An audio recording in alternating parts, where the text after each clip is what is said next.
بسم اللہ الرحمن الرحیم نحمدہ ونصلی علی رسولہ الکریم وبعد۔ محترم ناظرین، میرے دینی و ملی بھائیوں، پردہ نشین خواتین اسلام، میری ماں اور بہنوں، اس سے پہلے ہم لوگوں نے توحید سے متعلق کچھ باتیں سنی ہیں۔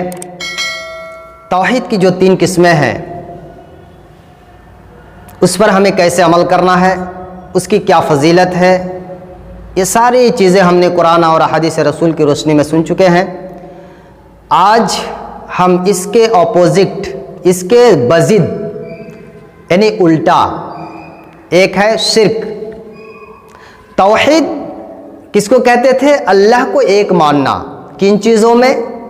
رب، مالک ہونے میں، ربوبیت، نمبر 2 الوہیت، معبود ہونے میں، نمبر 3 اسماء و صفات، اللہ رب العالمین کے جو اسماء ہیں، جو خوبیاں ہیں، اللہ قدیر ہے، اللہ غفور ہے، اللہ رحمان ہے، اللہ رحیم ہے، اللہ جبار ہے، اللہ قہار ہے، اللہ سمیع ہے، اللہ بصیر ہے، اللہ مالک الملک ہے۔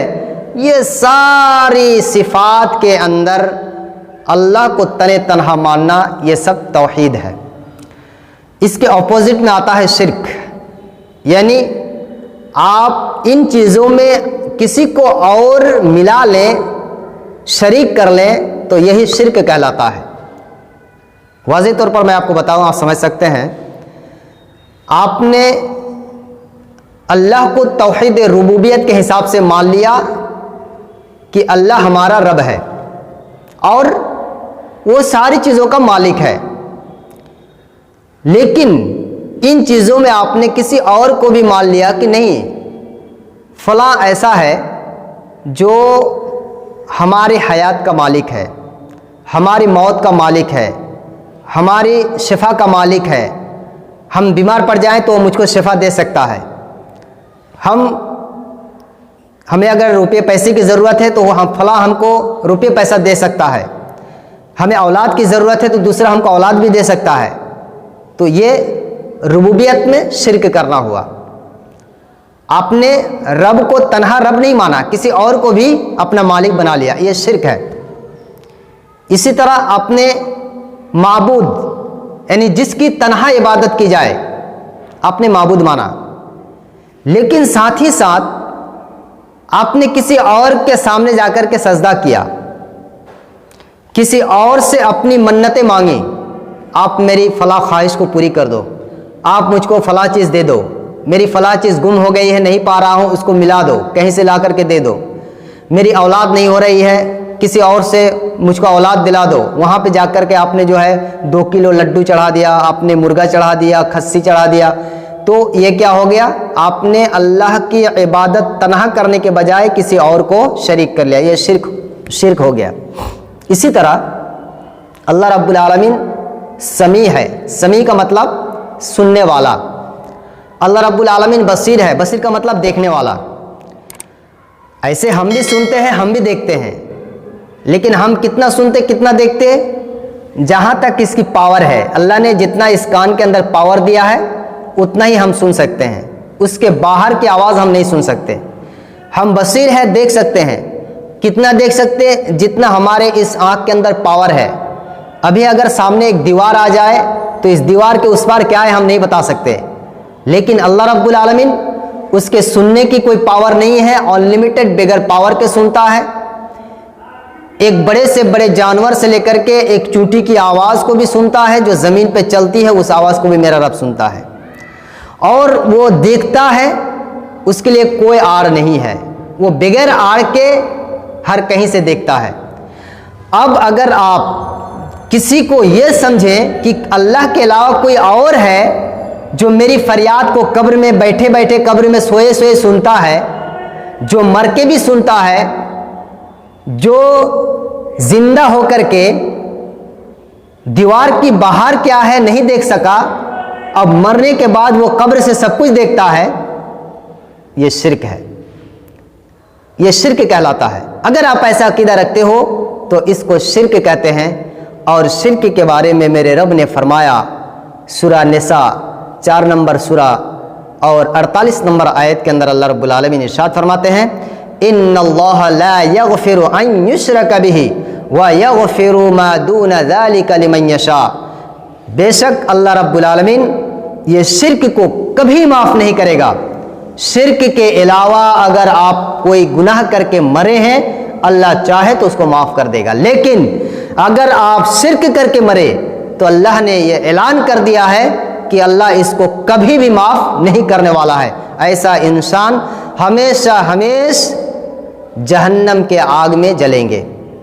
اور آگے فرمایا وَمَن يُشْرِكْ بِاللَّهِ فَقَدْ افْتَرَى اِثْمًا عَظِيمًا، جس نے اللہ کے علاوہ کسی اور کو شریک کیا اس نے اللہ کے اوپر بہت بڑا الزام اور بہتان لگایا۔ کیوں؟ اس لیے کہ جب میں نے کوئی کام نہیں کیا اور مجھ کو کہا جائے کہ آپ نے یہ کام کیا ہے تو یہ تو گناہ ہے، الزام ہے۔ میں نے چوری نہیں کیا اور مجھ کو کوئی کہے کہ آپ چور ہیں، یہ کتنا بڑا الزام ہے۔ میں نے شراب نہیں پیا، مجھ کو کہے کہ آپ شرابی ہیں، یہ کتنا بڑا ظلم ہے۔ اسی طرح اللہ نے اپنے ساتھ کسی کو شریک نہیں کیا اور آپ کہیں کہ فلاں بابا، فلاں دادا، فلاں غریب نواز، فلاں داتا بخش، فلاں گنج بخش یہ اللہ کے شریک ہیں، ان کے اندر طاقت ہے، ان کے اندر وہ پاور ہے کہ وہ اولاد دے سکتا ہے۔ غریب نواز کے اندر وہ پاور ہے کہ غریبوں کو امیر بنا سکتا ہے۔ داتا بخش ہر چیز کو دینے والا، اس کے اندر اتنی طاقت ہے کہ وہ جو چاہے دے سکتا ہے۔ یہ اللہ کے اوپر بہتان ہے، اللہ کے اوپر الزام ہے اور اتنا گھناؤنا جرم ہے جس جرم کو اللہ کبھی نہیں معاف کرنے والا ہے۔ اللہ رب العالمین نے دوسری سورہ کے اندر یہی چیز ارشاد فرمایا ان اللہ لا یغفر ان یشرک بہ ویغفر ما دون ذلک لمن یشاء، اللہ رب العالمین اپنے ساتھ کسی کو شریک کرنے والے کو کبھی بھی معاف نہیں کرے گا۔ اس کے علاوہ اگر وہ کوئی اور گناہ کر کے مرے اللہ چاہے تو اس کو معاف کر سکتا ہے، اور جو اللہ کے ساتھ کسی اور کو شریک کرتا ہے فقد ضل ضلالا بعیدا، تو وہ گمراہی کے اندھیرے کے اندر پڑا ہوا ہے، بہت دور کے اندر، بہت دور کی گمراہی میں پڑا ہوا ہے۔ میرے بھائیوں، ایک گمراہی ہوتا ہے، گمراہ مطلب راستہ بھٹکا ہوا۔ ایک انسان ہندوستان میں رہ کر کے یہ پوچھتا ہے کہ مجھ کو بتاؤ چنئی کہاں ہے، تمل ناڈو کہاں ہے، یا کیرلا کہاں ہے، یا کولکاتہ کہاں ہے، یا کولکاتہ میں مرشد آباد کہاں ہے، تو ایک یہ گمراہی ہے، یہ راستہ بھلا ہوا ہے، نہیں معلوم ہے۔ لیکن اگر کوئی بندہ امریکہ اور لندن میں جا کر کے پوچھے کہ مرشد آباد کہاں ہے، وہ بھی مرشد آباد کے اندر ورنگ آباد کہاں ہے، ورنگ آباد کے اندر لیچو تلا کہاں ہے، لیچو تلا میں دریا پور کہاں ہے، اس طرح کا اگر سوال کرے تو وہ کتنی گمراہی میں ہے میرے بھائیوں۔ اسی طرح اگر کوئی گناہ تو کرتا ہے، بہت ساری گناہ کر سکتا ہے، لیکن اگر کوئی شرک کرتا ہے تو یہ گمراہی اور گناہ کے اتنے اندھیرے میں پڑا ہوا ہے کہ اس کے علاوہ اور کوئی گمراہی بھی نہیں ہے، اس کے علاوہ کوئی راستہ بھلا ہوا بھی نہیں ہے، اور اس سے بڑا کوئی گناہ میں پڑا ہوا بھی نہیں ہے۔ ضلالم بعیدہ، بہت دور کی گمراہی ہے میرے بھائیوں۔ اسی طریقے سے اللہ رب العالمین نے سورہ نحل سورہ نمبر 73 اور 74 آیت کے اندر ارشاد فرمایا وَيَعْبُدُونَ مِن دُونِ اللَّهِ مَا لَا يَمْلِكُ لَهُمْ رِزْقًا مِنَ السَّمَاوَاتِ وَالْأَرْضِ شَيْئًا وَلَا يَسْتَطِيعُونَ، وہ جو اللہ کے علاوہ کسی اور کو پوجتے ہیں، اللہ کے علاوہ کسی اور کو اپنا شریک بناتے ہیں، جو مَا لَا يَمْلِكُ لَهُمْ رِزْقًا، جو نہ ان کو رزق دے سکتے ہیں، مِنَ السَّمَاوَاتِ وَالْأَرْضِ، آسمان اور زمین سے کہیں سے اس کو کوئی رزق نہیں پہنچا سکتے، شیئن کچھ بھی، اللہ کے علاوہ جس کو آپ شریک کرتے ہو، اللہ کہہ رہے ہیں کہ یہ زمین اور آسمان سے ایک رائی کے دانہ برابر بھی کوئی رزق ان کو پہنچا نہیں سکتے۔ کیوں؟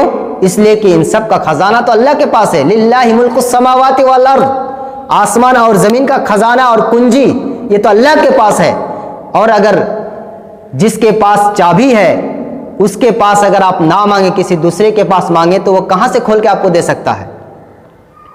میرے بھائیوں، یہ گمراہی ہے اور یہ سب سے بڑی بیوقوفی ہے۔